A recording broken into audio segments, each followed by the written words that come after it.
Everything you need to know about products and services that can improve your life. This is Experts on Call on CL 650.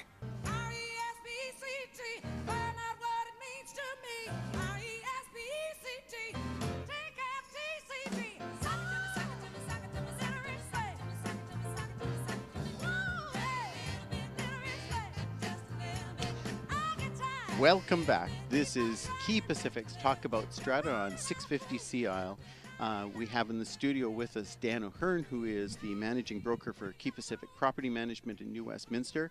And respect, it's one of the things that works incredibly well in strata communities when there's a very healthy level of respect between the strata council and the strata manager and the owners, a respect for the professionalism and the work that's done and the undertaking of the work that's done.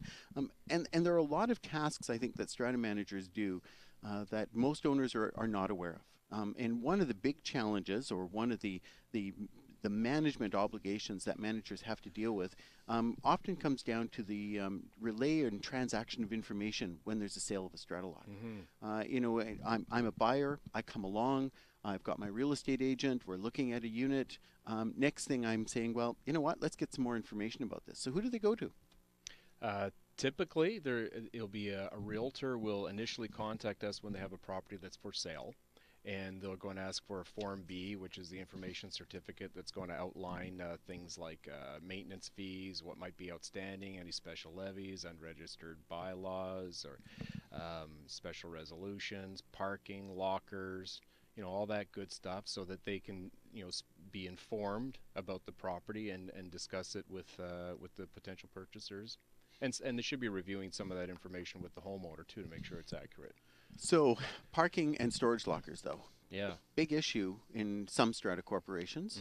But one of the challenges that we've had is that it's been fairly informal in a lot of strata communities. They don't actually have published records and lists and maps of how parking is allocated and who has what storage lockers and what's a surplus and how they're allocated and used. But when I buy in and the seller says on their listing, this strata lot comes with parking lot 56 spaces, 56 and 57. Can I rely on that, or what should I be looking for as a buyer?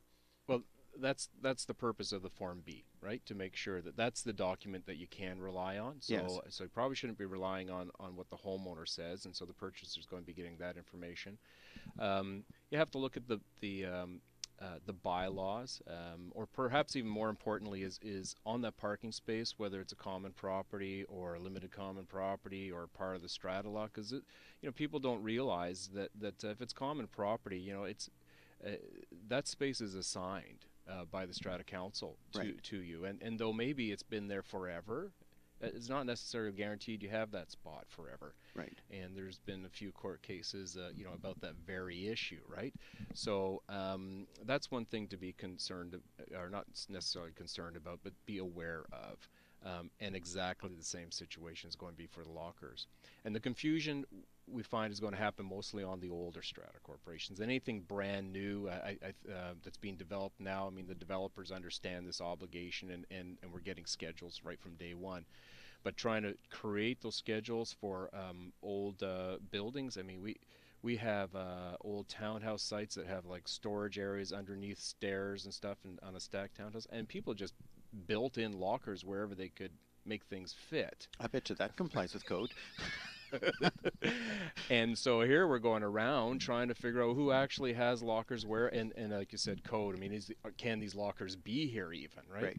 And so that's a process that takes a bit of time, and it needs collaboration with the council and with the homeowners themselves, right?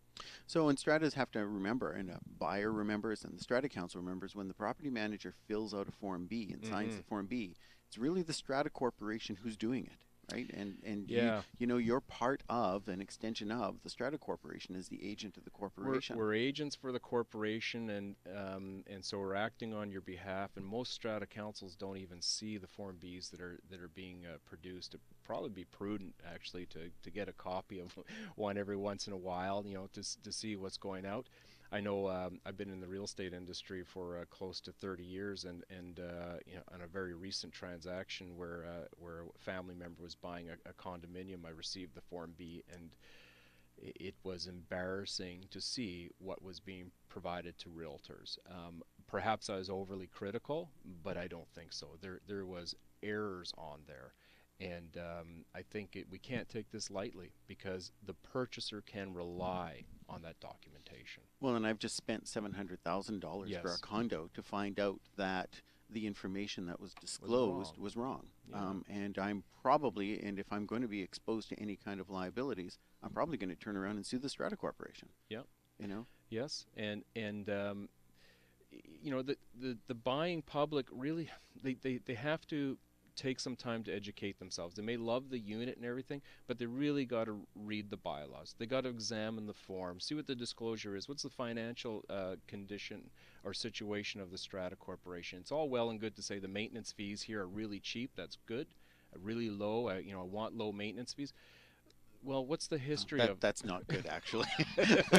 you know, why are they low? What's Yeah, the history? exactly. What's the financial Exactly. situation of the Strata Corporation, right? Yeah. If maintenance fees are high, you know, the buying public may be concerned about buying in there, but look at the financial statements. If they have a whole bunch of money in reserves, this is a good thing, Yes. right? Yeah. So don't just and then go have a look at your locker spaces. Look at the strata plan. I've never met a buyer that's actually looked at a strata plan to understand you know, what they're buying into, whether it's common property or LCP. So and I think realtors need to take a little bit of an active role, and I love realtors because I am licensed and I've been around for 30 years, but please, you know, realtors, order the forms early.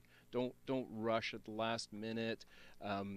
Be professional, right? And help your buyers understand what they're getting into as well. So, but you said a key word there, don't rush forms at the last minute. Yeah. So what happens when a realtor or somebody who's doing conveyance, the notary or the lawyer's office calls you the day before the transaction? They say, hey, wait a minute, we need a Form B to disclose the information, and we Tomorrow. need a Form F Yeah. for the payment certificate so we can transfer this title.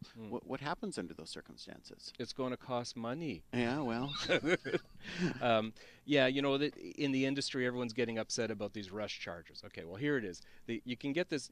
We have 2 weeks to deliver an information certificate, and if you get a listing today, you know, why don't you order the form today so you have it? Then you're not going to get any rush fees. But as an industry, we've recognized that sometimes there's unrealistic demands to get this documentation, and what we earn for the form is going to be the same. It still needs to be accurate, 100%. And so if you want delivery tomorrow, what happens? We end up dropping everything to get that done for you. And so you'll see in the industry there's rush charges anywhere from $100 to I've heard as high as $1,000 for like next day delivery, right? Right. So be prudent, be professional, and order the stuff in advance. well, and the forms are not something that are just on the shelf that you pull off and photocopy. No, Right. It They- changes every month. The numbers are going to be different, right? Every week there could be a new bylaw or a new notice going out, or there could be an arrears for that particular unit. So it's very dynamic.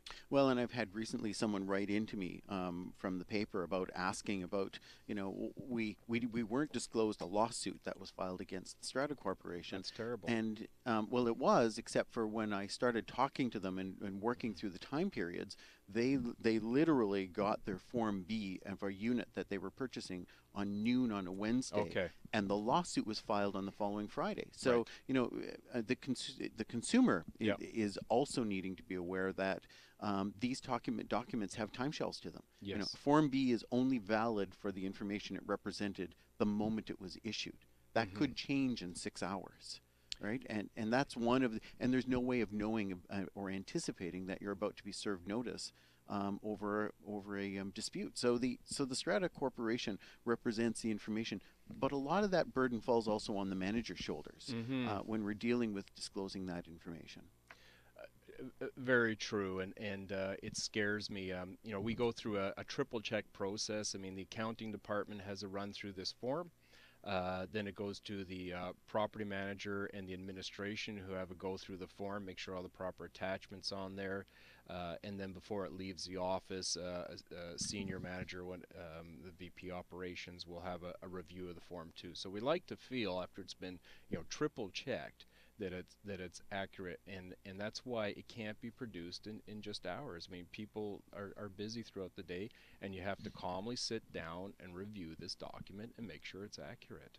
One of the chronic issues that we see is if there's been an alteration to a strata lot. Right. Somebody's been given permission. Yeah. They may have entered into an agreement with the strata that they'll be responsible for costs to the alteration of the strata lot or the common property.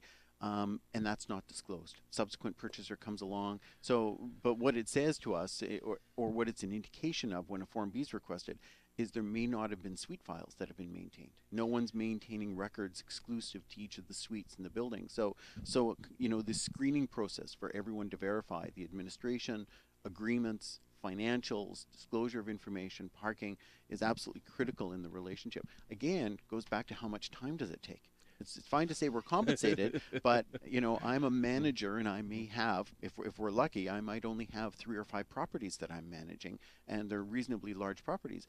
But how much time does each one of these actions take? If we're doing 5 transactions in each one of these properties every month, you start generating that into the number of hours that are consumed by administering this alone.